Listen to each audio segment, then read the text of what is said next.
Dipti Modi, welcome and thank you so much for joining us today. Dipti, maybe we can start by talking about you as an individual, your background, your family.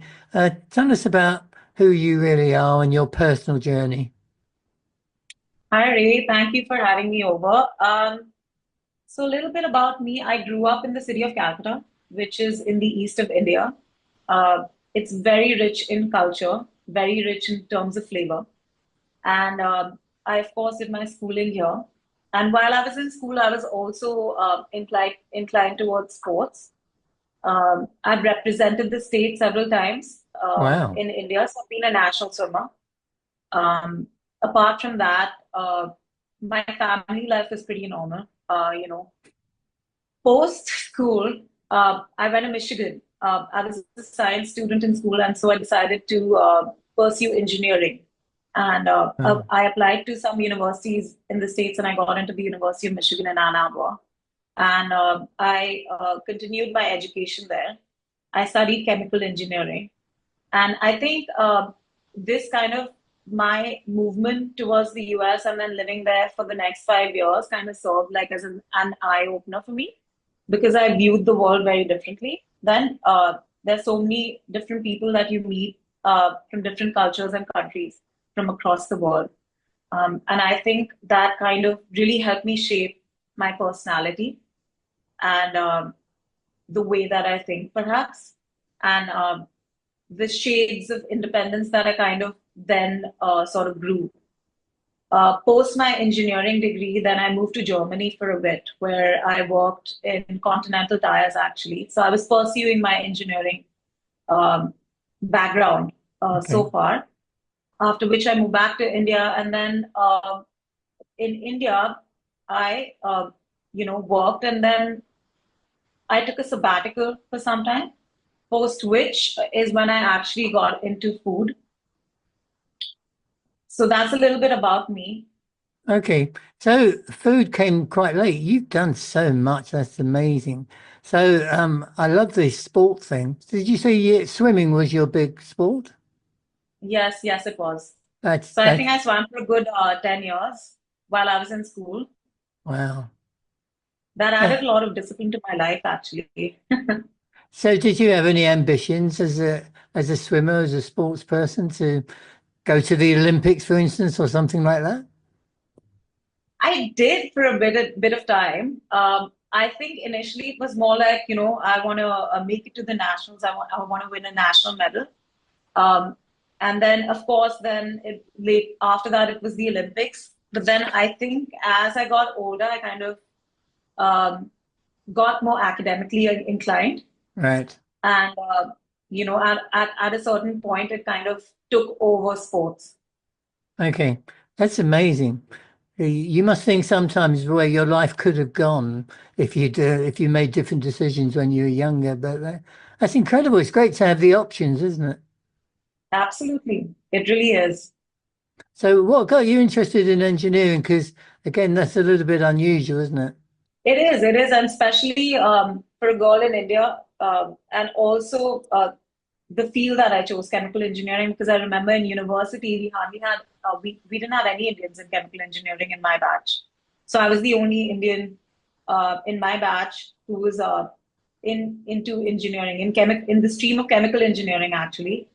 In the other engineering fields, you would find men and women from India because Right. Michigan has like a huge student body and a lot of international students. But yes, I think what got me into it is firstly my family. My father has an engineering background, Okay. and secondly, and then I think there's like a lot of conversations that happened pertaining that when I grew up. So and I did like sciences a lot in school. And then, in fact, when I went to Michigan, I wanted to study biology, but as fate would have it, I enjoyed chemistry more, and then I took a transfer to the engineering college post that. Right. Were you always a very confident person? Because you seem very confident now. And actually going from your home to the States and then to Germany, you need quite a lot of self belief, don't you, to do that? Yes, I think so. I don't think I was always confident. I was a very shy child, but sports opened me up. It opened up my mind in a lot of different ways. And I think when you are successful, perhaps when you feel like you're an achiever in a certain field, it kind of boosts your confidence. It gives you that confidence that you can perhaps independently do other things as well. So I think that kind of added to my confidence because, there were so many meets that I had to go to alone, Oh, really? right from when I was a child. Yes, of course, like there's several meets that, you need to go as a team and you need to, Okay. your parents don't have as much access to you at that point. And you're basically like when you're swimming, you're in the pool yourself. So I think like that entire journey, like did give me a lot of confidence. And it got me out of my shell of being shy and, believing in myself. It's really good because it's a joint development of being on your own, but also being part of a team. So that must have been really, really useful for you. Yes, yes, absolutely. It really was. I think it taught me to concentrate on myself as well as be a good member of the team who's contributing because there are a lot of team events in swimming as well. Right, So it's both an individual sport and a team sport. right. So And yeah. fantastic. So what took you to Germany? And that was pretty brave as well. Do you speak German? Very little, very little. When I was in Germany, I feel like I knew a lot more of it, and now that I've been away from there for more than 10 years, I've kind of forgotten it. But I do remember some of the basics. And German, by the way, is a very difficult language. Yes. It is extremely difficult. I've had lots of experience working in Germany, and I think I speak less than you do. So it's a So fantastic. yeah, I'm sorry I didn't answer your question about what took me to Germany. While I was studying in Michigan in our last year, there's a career fair that happens every semester for students that are graduating and looking for jobs, and then Continental Tires, that has its headquarters in Germany, was recruiting on our campus, and I got through the rounds of interview, and I figured once they gave me the job offer, I figured Germany and Europe would be like a great place to adventure next. I'd already done the US. So I was just like, Germany is going to be great. It'll be a great change. I can travel in Europe. So I took that as a great opportunity and I moved to Germany. Very good. Sometimes these the beginnings of such journeys actually take you to a place you don't necessarily plan. So you could have just gone higher up in engineering, really loved what you were doing, worked on special things, almost without thinking about it. You suddenly find yourself locked in there. So was there ever a likely thing for you to always be an engineer? So the more I got into engineering, so I'll tell you a little more about what I did in Germany because that was right after I graduated. Um, they took me into a program which was research based, and that didn't excite me anymore. I felt like I wanted to be more in the business part of things. So I decided after I did a year of that, I decided I wanted to move back to India, like maybe take a break for a year, at the same time prepare myself to go back for an MBA, to do Okay. a master's degree, and perhaps like reinvent myself in the process. So yeah, that was the thought behind, like I didn't really want to stick to purely being an engineer. Perhaps, do a little more than that. That's amazing. You just used the phrase reinvent yourself. How old were you when you decided you might want to do that? Reinvent yourself. I think I was 24, Okay. 24 years old. It's quite a big decision. Um, so you really, really must have been confident by then. No, not really. I feel like I wasn't confident, but I knew that I wanted to move away from a purely engineering related uh, a field that required only engineering skill versus something that was both a mix of perhaps engineering and making business decisions. So Okay. that's where I was headed next. Um, and that's why I wanted to come back and, like, it's a process. Like you have to study for your GMAT if you want to reapply to universities.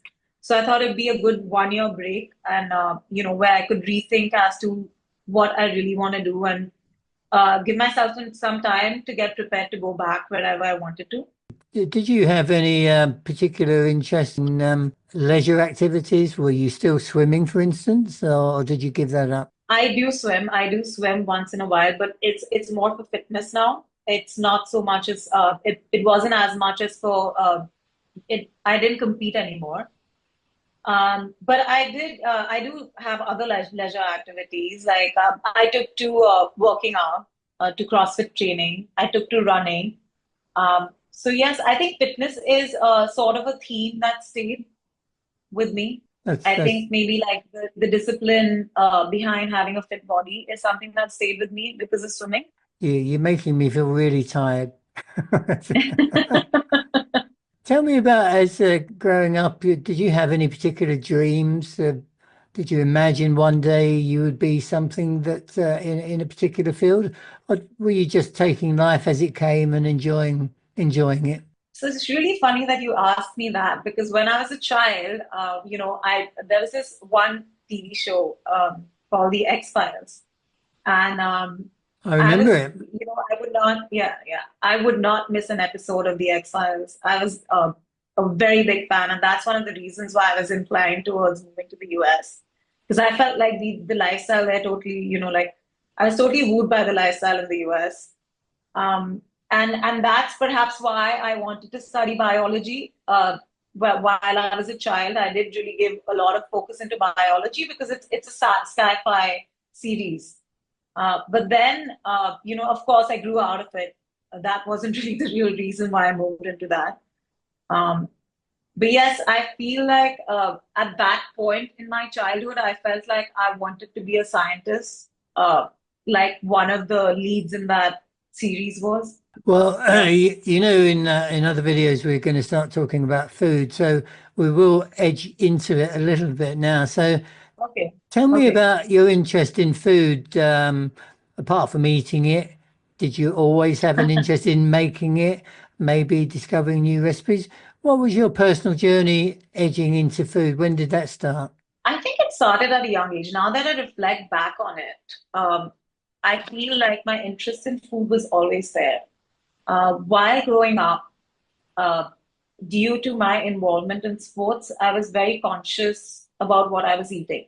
I was made to be very conscious by my coach Exactly, yeah. at a very young age. So, like nutrition played a very integral part of being a sports person. Even though there wasn't much knowledge that we had in India about it, I think now, like athletes have very strict diet protocols that they follow. It wasn't very strict for me, but I did know like what food nourishes my body in what manner. Um, so I think that's where my interest in food started because then I started brainstorming with my parents as to what I could eat prior to competition Okay. and Hmm. how freshness in food is really good for my body. I think that's where my education with food started. And in my family, like food plays and it's kind of celebrated. I think it's celebrated in several Indian families and outside of India as well. And I started realizing in my family kitchen that food kind of brings everyone together, and that's something that always excited me. Like learning different things in the kitchen. My grandma had so many recipes that she wanted to pass on to us. My mom was very involved in the kitchen as well, so I feel like that's when my interest in food started. Then post that, when I moved to Michigan, uh, I got introduced to a lot more flavors in Michigan, which was very exciting for me. And then I met so many people from different countries and I learned so many different things about food. Uh, I ate things that I hadn't heard about before, because Calcutta was a very small city and we didn't kind of have that many international restaurants at that time when we were growing up. Now it's flooded with restaurants, but Yeah. when I was growing up, there was nothing.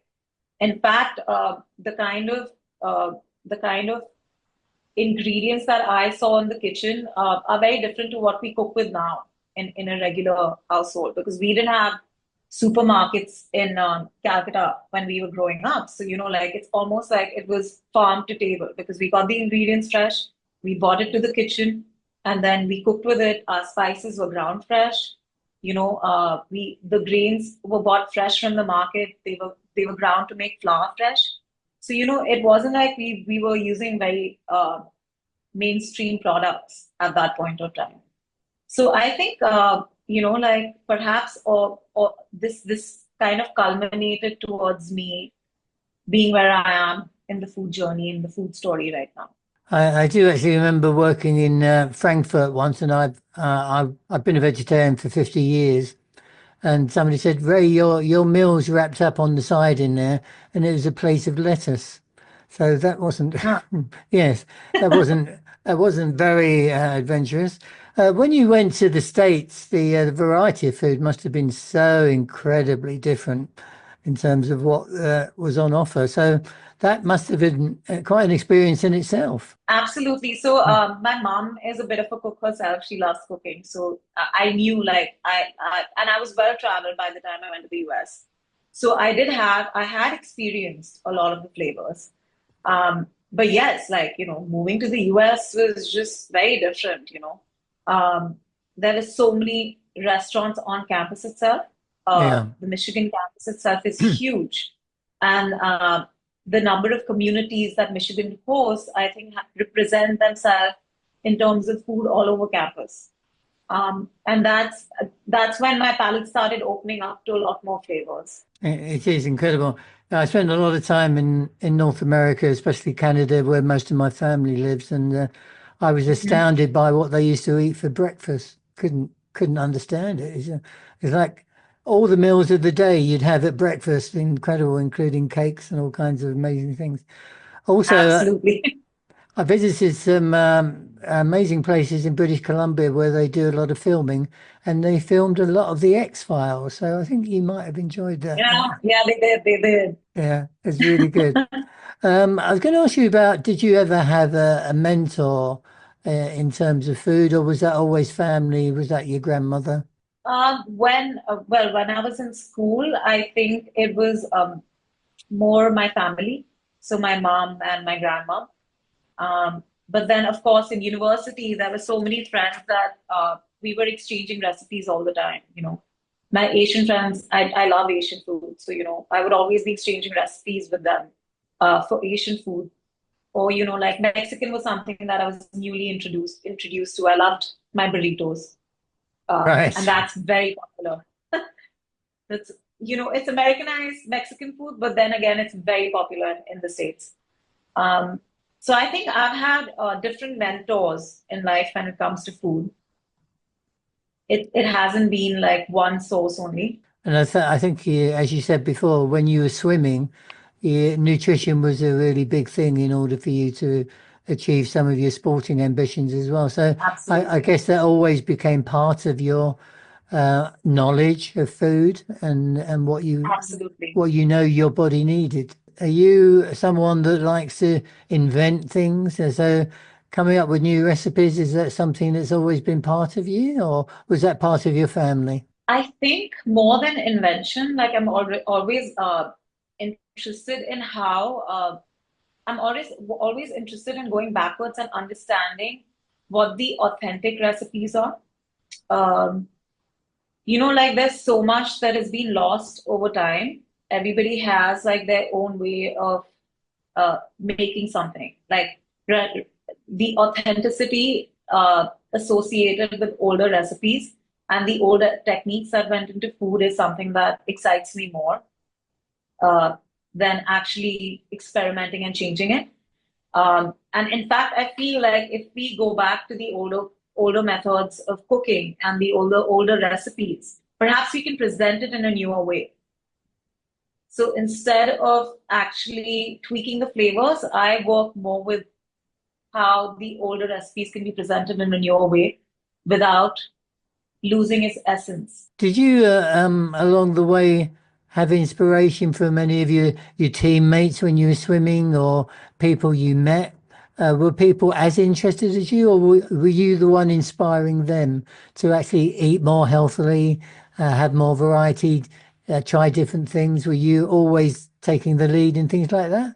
I would say that everyone that was like aspiring to be a better swimmer or to be great at swimming or be great at sports, they were all interested in their nutrition.